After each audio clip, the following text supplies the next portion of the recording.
I'll never forget the night everything snapped into focus. I was sitting on the edge of my bed staring at my phone when a message popped up. You should check her other phone. My stomach dropped. It wasn't some troll. It was from a friend I trusted, the kind of guy who'd never stir up drama unless he knew something real. Her side of the bed was empty. She'd said she was working late on a group project.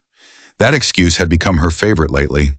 Always busy, always gone, always just out of reach. I'd noticed the little things for months. The sudden password locks, the calls she took outside, the way she snapped when I asked simple questions, but I hadn't confronted her.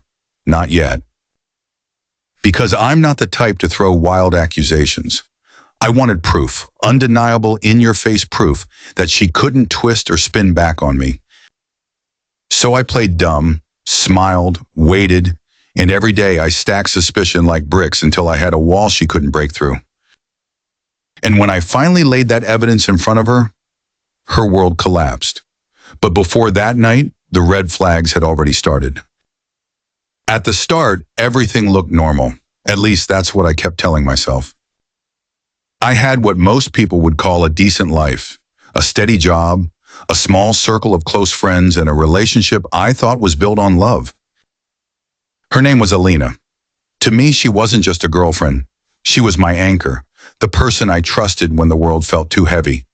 Or at least I thought I could trust her. We met in the most ordinary way, at a coffee shop near campus. She spilled her drink on my notebook, panicked, and offered to buy me a new one. I laughed it off, said she could make it up to me by sitting down for a coffee. She smiled. That was it. That was the spark that set everything in motion. In the beginning, she was warm, bright, funny in a sarcastic kind of way. The kind of girl who could turn a boring Tuesday night into something you'd remember for weeks. We'd binge stupid shows, order takeout we couldn't afford, and argue about which movie villain had the better backstory. Life felt easy, too easy. The first year together was safe. I didn't see the cracks then, or maybe I didn't want to. You know how it is when you're in love. Your brain filters things, paints over the ugly patches, makes excuses for behavior you'd never accept from anyone else. Like the way she always had her phone face down on the table. I noticed it early, but she brushed it off with a laugh. I just don't want the screen light to distract us when we're talking. Sweet, right? Thoughtful even. That's what I told myself. But later, I realized it was just the beginning of a much bigger picture. She had these habits that never fully made sense. Random late nights studying, group projects with people I never met. A sudden new perfume that she said was a gift from a friend. I caught her smiling at her phone sometimes. That quiet, secret kind of smile. When I asked what was funny, she'd shrug. Just a meme. And I wanted to believe her. God, I wanted to believe her so badly. See, trust isn't something I throw around easily, but once I give it completely. And with her, I'd already jumped in head first. I let her into my home, into my routines, into my plans for the future. She wasn't just a girlfriend anymore. She was part of my identity, which is why every red flag I saw, I painted green. I told myself she was just stressed, that she deserved her privacy, that I was overthinking, but deep down in the quiet corners of my mind, I felt the weight of something being off, like a song slightly out of tune, or a picture that looks perfect until you notice one detail that ruins it. One night I remember lying in bed, watching her scroll through her phone in the dark. She turned her body away from me, the screen glow outlining her face. She typed fast, smiled, then locked the screen so quickly it almost felt like a reflex. I asked, half asleep, "Who are you texting at this hour?" She answered without hesitation. "Just Sarah, you don't know her." I didn't push, I rolled over. But my chest burned, because if it really was just Sarah, why did she hide the phone the second I asked? These small things stacked up. I brushed them off at first, but they never really left me.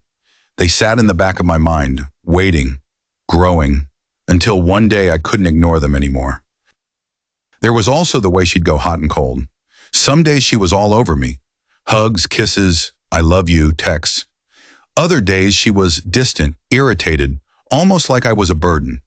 When I asked what was wrong, she'd roll her eyes, say I was too sensitive, or that she was just tired. That's the kind of thing you tell yourself to swallow. But every time it left a crack.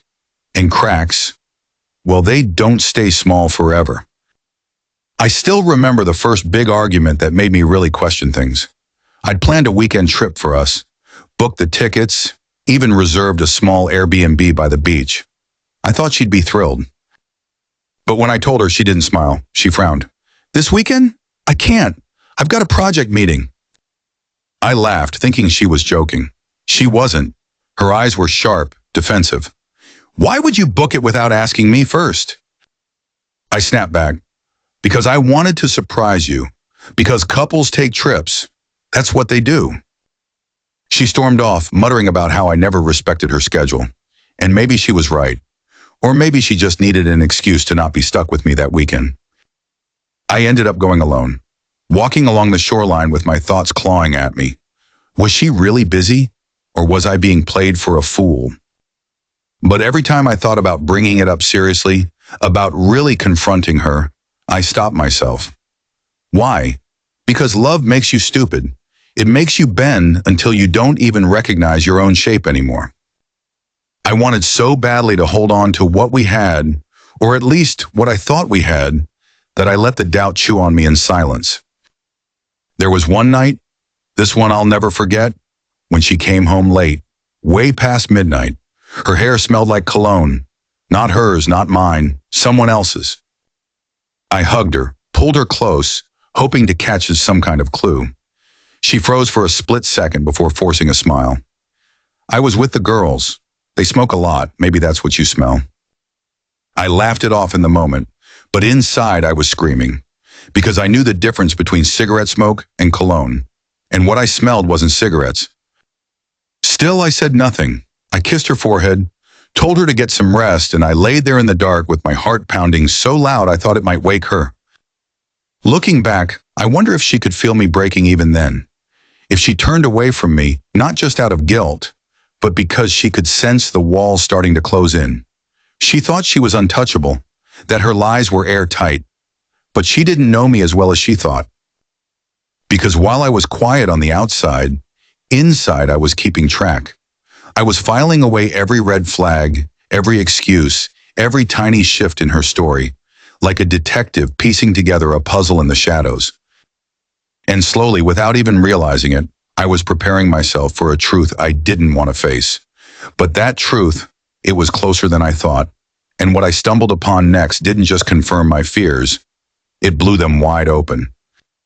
After a while, the little red flags weren't so little anymore. It started with her schedule. Alina used to be predictable. Late-night Netflix binges, weekend brunches, the occasional girls' night out. But suddenly her life became vague. Meetings, projects, catching up with old friends, always something, always just enough detail to shut me up, but never enough to feel real. One night she told me she was going to her friend Hannah's place. I didn't argue, but a few hours later, I bumped into Hannah at the gas station. She looked surprised to see me, and even more surprised when I casually asked, "So, how's Alina doing? Did she already get there?" Hannah blinked. "Alina, I haven't seen her in weeks." My stomach dropped. My mouth went dry, but I forced a smile and said, "Oh, must have mixed up names. My bad." I drove home that night in silence, my hands gripping the steering wheel so tight my knuckles turned white. That was the first undeniable crack in her story, and once you spot one, you can't unsee it. Everything after that looked suspicious. Her phone became the biggest battlefield. She guarded it like it held state secrets. If it buzzed, she grabbed it before I could glance. She started taking it into the bathroom, even when she showered. I joked once, "What, you texting in the steam?" She shot me a look so sharp it cut the air.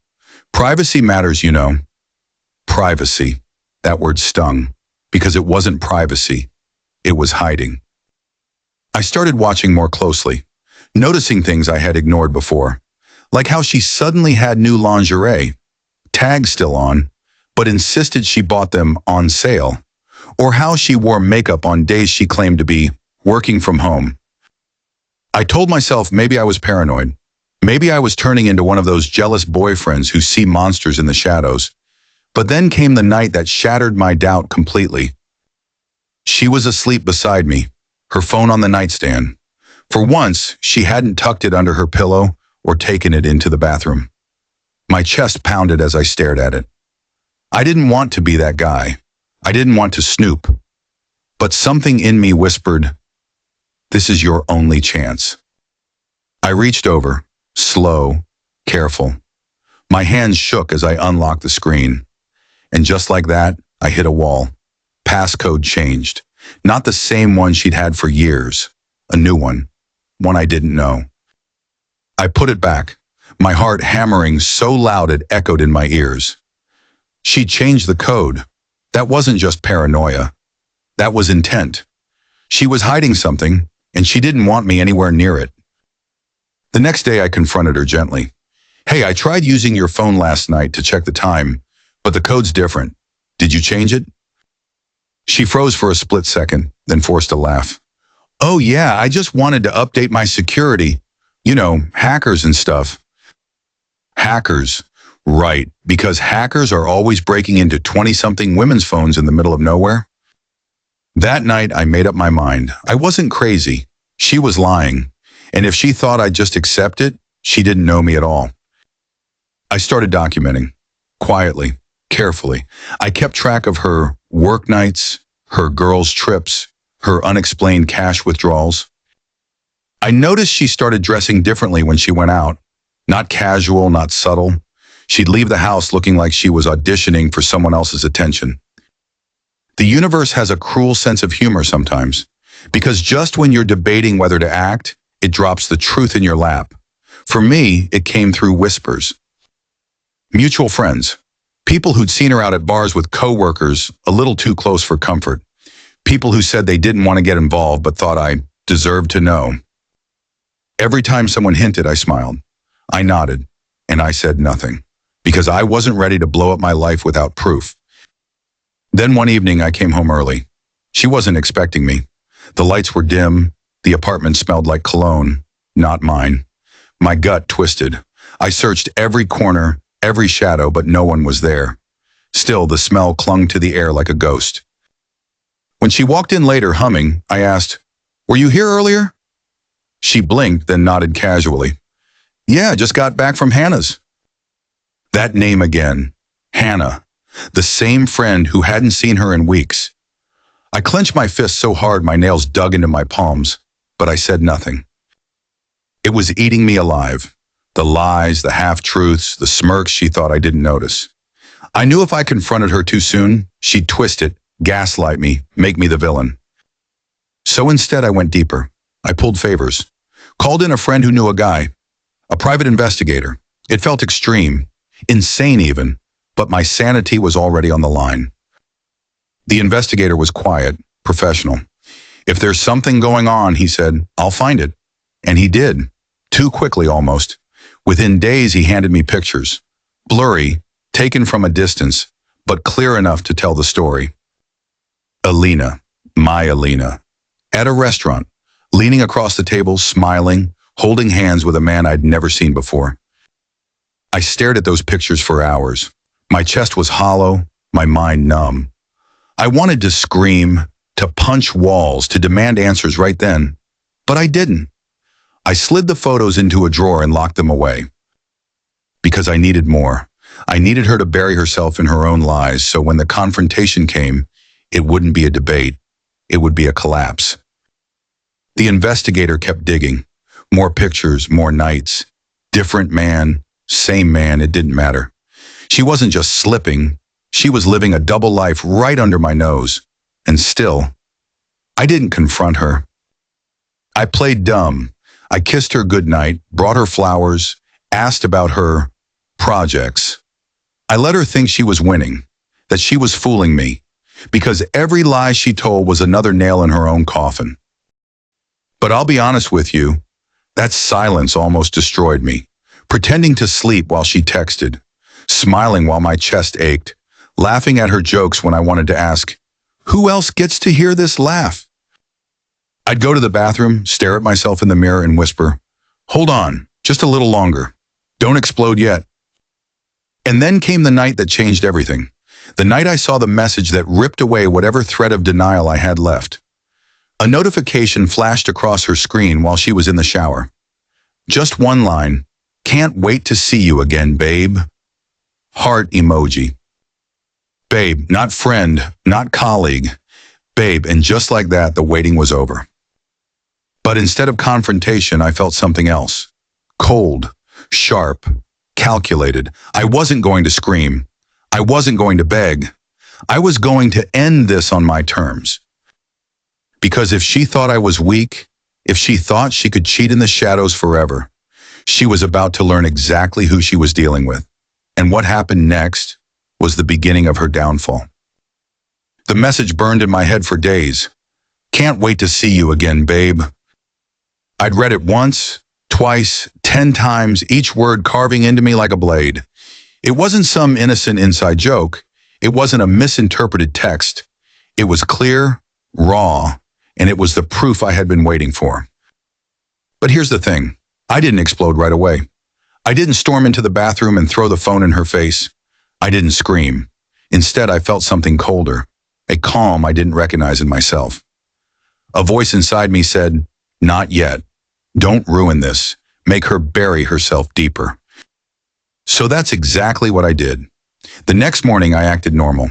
I kissed her forehead, poured her coffee, even joked about her late-night study habits.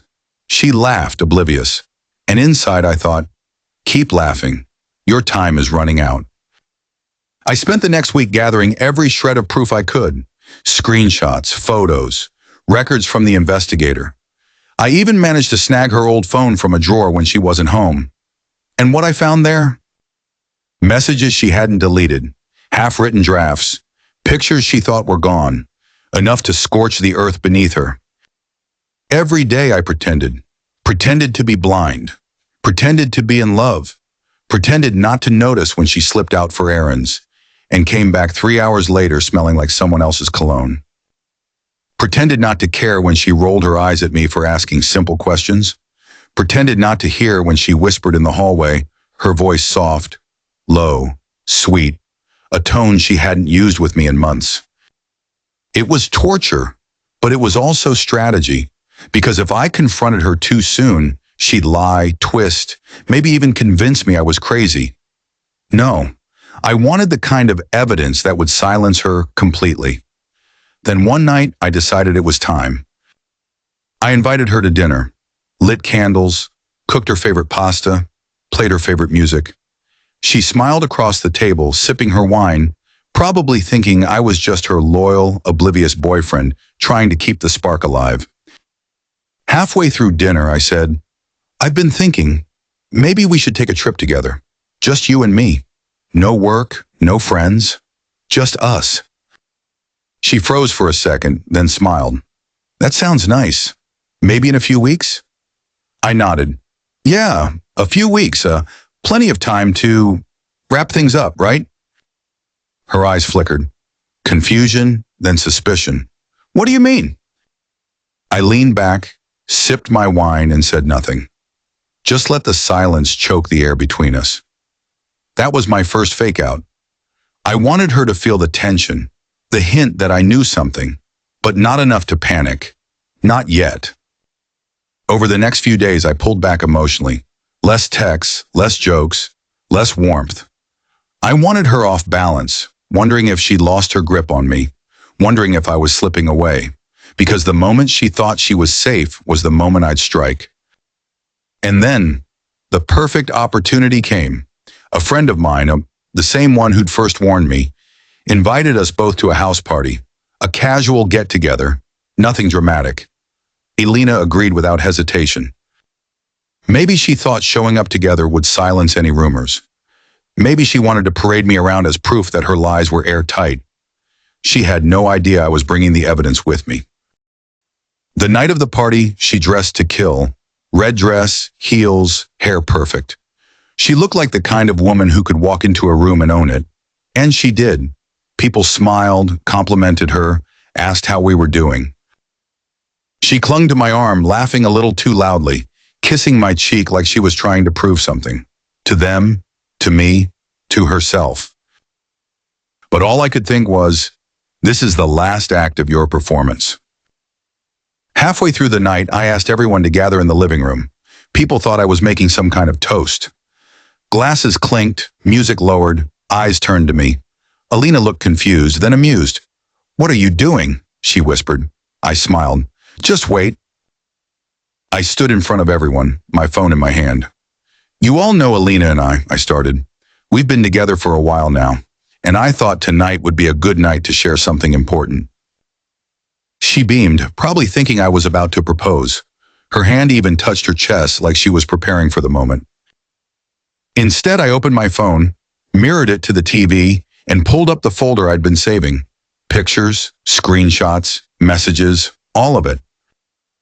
The room went dead silent. Alina's face drained of color. "What? What is this?" she stammered.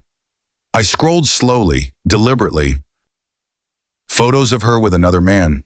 Messages full of hearts, kisses, plans to meet. Videos from the investigator showing her slipping into hotel lobbies. It was undeniable. It was complete. She jumped up, reaching for my arm. "Stop! Please, not here, not like this." I pulled away. "Why not here? Why not now? Everyone sees the perfect Alina, the loyal girlfriend. Let them see the real one." People gasped. Some looked away, others whispered. She crumbled in front of them, her mask shattered. "It's not what it looks like," she cried, the oldest lie in the book. I laughed, but it wasn't a happy laugh. It was sharp, bitter.